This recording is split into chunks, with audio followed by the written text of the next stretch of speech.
Get out, Moocher. Kelly is coming home. Mom tries to kick me out with those words. Are you sure about this? A few days later, the moving company I hired arrives. Is this all the stuff from the house? Yes, thank you so much. Within hours, my childhood home is empty. Why is there nothing left in the house? I'm calling the cops, you thief. Go ahead, but it'll be Mom who ends up embarrassed. My name is Alice, a 32-year-old office worker. Currently, I live with Mom in our family home. I'm not staying here for financial reasons. My dad passed away from illness 2 years ago, and I couldn't leave Mom alone. But I regret moving back in. Mom takes me for granted and shows no gratitude. She even complains to me almost every day. How's Kelly doing? Oh, I miss Kelly. Kelly is my younger sister by 3 years. She's pretty enough to objectively be called beautiful and always receives compliments. Mom dotes on her and pays more attention to her than me. Despite being sisters, I've always been neglected, while Kelly gets special treatment. I vaguely remember being pampered before Kelly was born, but that all changed afterward. Kelly always looks so cute, doesn't she? I bet this outfit would look great on her too. Saying that, Mom would buy clothes for Kelly, but I hardly ever got new clothes myself. I always wore what Kelly grew tired of. You hear about younger siblings inheriting clothes from their older ones, but in my case, it was the other way around. Luckily, Kelly was taller than most kids her age, so our sizes weren't too different. Otherwise, I doubt her clothes would have fit me. But I wanted new clothes too. Yet Mom would say, I don't mind spending on Kelly, but I don't want to waste a cent on you. It was then that I realized that, to Mom, anything related to me was a waste. It was devastating, but thankfully, Dad was always kind to me. Alice, you're such a bright kid. Always acing those tests. I'm so proud of you. Dad would praise me whenever I did well in my studies.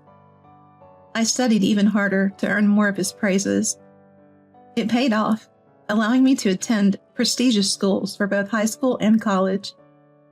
So when Dad passed away, I was heartbroken. He was the only one who ever cared for me. Losing Dad left a void in my heart. Mom, too, was deeply affected by Dad's passing. She seemed malnourished, her eyes swollen from days of crying. To be honest, I never liked Mom much, but she did feed me and make my lunches throughout my school years. So in that sense, I was grateful. Kelly was already married and couldn't come back home, so I decided to move back home to look after Mom. I told my company about the situation, and my boss kindly suggested that I work remotely. If I had worked at the office, I wouldn't have been able to take care of Mom during the day, so the remote work proposal was a godsend. I moved out of my apartment and went back home. Mom was still down in the dumps, so I took over all the household chores while working. It was tough balancing work, cooking, and cleaning, but I felt obligated to give back to the woman who raised me. After all, Dad had asked me to look after Mom. I won't be around much longer. Please take care of Penelope when I'm gone. Dad made this request when he was critically ill. He and Mom had been so close, so Mom was important to him too. Then again, Dad was always a good-natured guy. Maybe he asked because of that. Still, if Dad asked something of me, I couldn't refuse, and for that reason, among others, I couldn't neglect Mom. After moving back home, I fully committed to supporting her. Mom gradually regained her energy, thanks to my dedicated support. Alice, thank you. I'm really grateful you're here. For the first time in my life, Mom thanked me. I couldn't believe Mom was speaking to me like that. It might have been the first time ever. I was so happy and felt it was a good decision to come back home. For the first time, it felt like Mom was actually seeing me. No worries, Mom. I'll always be here to support you. I must have been starved for Mom's love. Even after Mom got better, I stayed and continued to help out with various things. By then, I had gotten used to juggling work and chores. It didn't feel like a burden at all if it meant helping Mom. After a while, Mom started to perk up and even began making some requests. Our furniture and appliances are getting a bit old, don't you think? Maybe it's time for some new ones. You're absolutely right. Let's go get some new stuff. Thank you, dear. I was more than willing to make life better for Mom, so I started upgrading things around the house. Thanks to my hard work in school and landing a job at a top-notch company, I was doing well for myself. I had always given my all at work and even earned some professional certifications, which led to a pretty hefty paycheck. So swapping out old appliances and furniture wasn't a big deal at all. Mom was delighted, especially when she saw the new vacuum cleaner, the state-of-the-art fridge, and the plush, luxurious sofa. It's like I'm in a whole new home. Living this comfortably every day feels like a dream. Seeing Mom so happy made me incredibly joyful as well. For a while, life was peaceful and serene. Then, out of nowhere, Kelly came back. Oh, Kelly, long time no see. How have you been? I'm back, Mom. Alice is here too? While Kelly greeted Mom with a smile, she was curt with me. Kelly had always looked down on me. That's because Mom always favored Kelly and treated me as an afterthought. As a result, Kelly started to belittle me. But I was an adult and didn't let Kelly's cold attitude get to me. It's been a while, Kelly. Without saying anything, Kelly headed to the living room with Mom. What brings you back so suddenly? Just wanted to see your face, Mom. Oh, that makes me so happy. I've been wanting to see you too. Alice, please prepare some cookies and coffee. Mom naturally ordered me around and joined Kelly at the dining table, chatting away. I reluctantly prepared cookies and coffee for everyone and took my seat. But Kelly and Mom were deep in conversation, and I couldn't get a word in edgewise. I was silently listening to their talk when Kelly responded to one of Mom's questions. How are things with your husband? Well, we've been missing each other a lot lately. Oh, really? Yeah, it's not going great. What a terrible man to make Kelly unhappy. Mom jumps to conclusions, blaming the guy, without even knowing what's actually going on. It might be Kelly's fault for all she knows. Then Kelly made a shocking statement. I might be getting a divorce. What? A divorce? I couldn't help but blurt out my surprise. Kelly gave me a cold look. What's the matter, Alice? Are you happy that I'm unhappy? No, of course not. I was just shocked when you mentioned divorce all of a sudden. Don't sugarcoat it.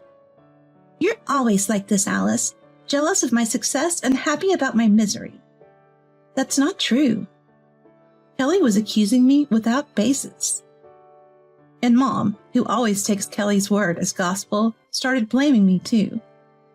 How could you be so insensitive when Kelly is struggling? You're failing as a sister. Suddenly, everything I had done to support Mom over the years was forgotten. Whenever Kelly's involved, Mom always behaves like this. And now, I was seriously worried. If Kelly gets divorced, she will surely move back home.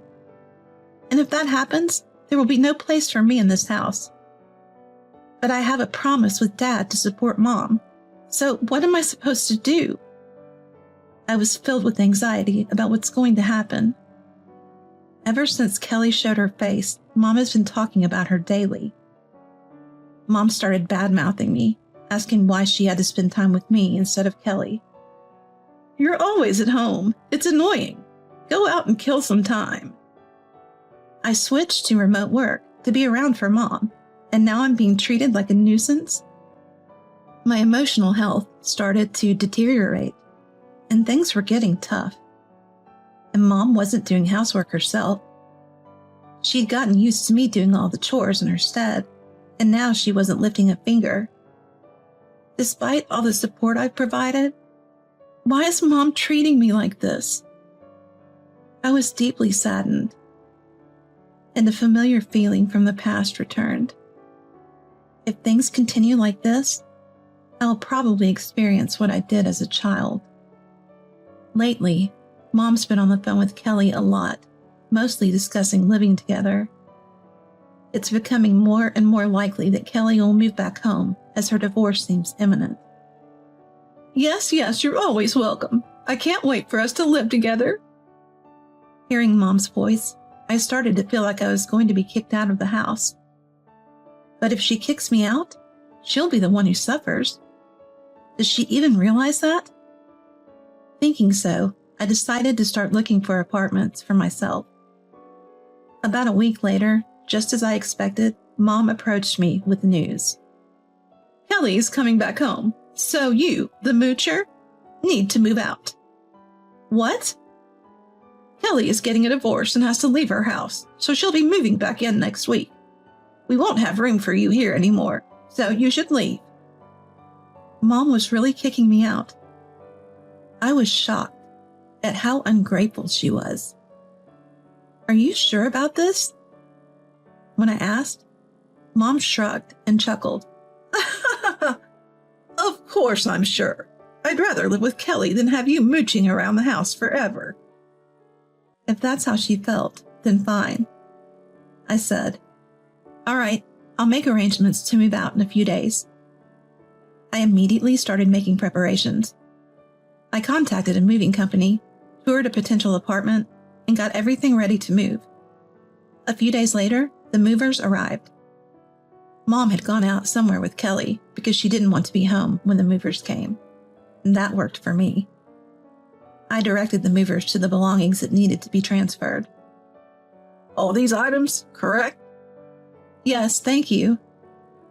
Everything in the house was stuff I had purchased. Within a few hours, the house was empty. I completed my move to the new apartment. Immediately after, Mom called me. Why is there nothing left in the house? That's because I moved it all to my new place. Then Kelly took over the phone. You thief!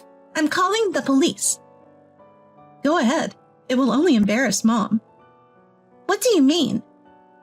Everything in that house, the furniture, the appliances, I bought it all. Mom wanted new stuff, so I replaced it. And by the way, I've been covering all the living expenses for that house. What? Weren't you paying with Dad's inheritance? What are you talking about? There was hardly any inheritance from Dad to cover living expenses. But Mom said... Mom isn't great with money, and she never understood that I was working from home. She probably thought that the money was coming from Dad's inheritance. So what are we supposed to do? We have no furniture or appliances. Not my problem. Buy new ones. I can't afford that. Then get a job. Do you think you could live off your parents without working?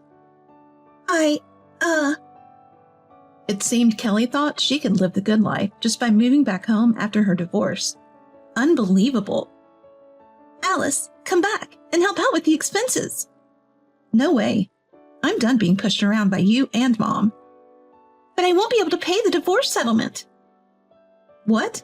The divorce settlement? Actually, you see, it turns out Kelly had an affair.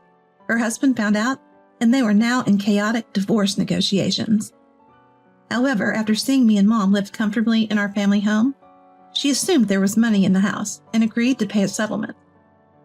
I'll end up drowning in debt if this goes on. I don't care. You brought this on yourself. I have no obligation to help you. Why don't you ask our dear Mom? If we don't have money, Mom is just useless. What? Kelly, how could you say such a thing? Kelly let her emotions get the best of her and blurted that out. I could even hear Mom's angry voice in the background. At this point, I started to feel bad for Mom. To Kelly, Mom was just a convenient person to use. If Mom had properly told me to depend on Alice for my living expenses, I could have negotiated more with my husband about the settlement. I didn't know you had an affair, so it's not my fault. Kelly and Mom started to argue, so I hung up the phone and blocked their numbers. After that, I received texts from both Mom and Kelly asking for help, but I ignored them all. In the end, Kelly had no choice but to return home and live with Mom. They both took up part-time jobs for household expenses and to make settlement payments. But since they both have spending habits, their debt is piling up. Apparently, they've reached the point where they might have to sell the house. As far as I'm concerned, it doesn't matter. Meanwhile, I'm working in my new home, undisturbed and comfortable. For now, I've decided to focus on saving money and finding out what I really want to do, rather than worrying about relationships.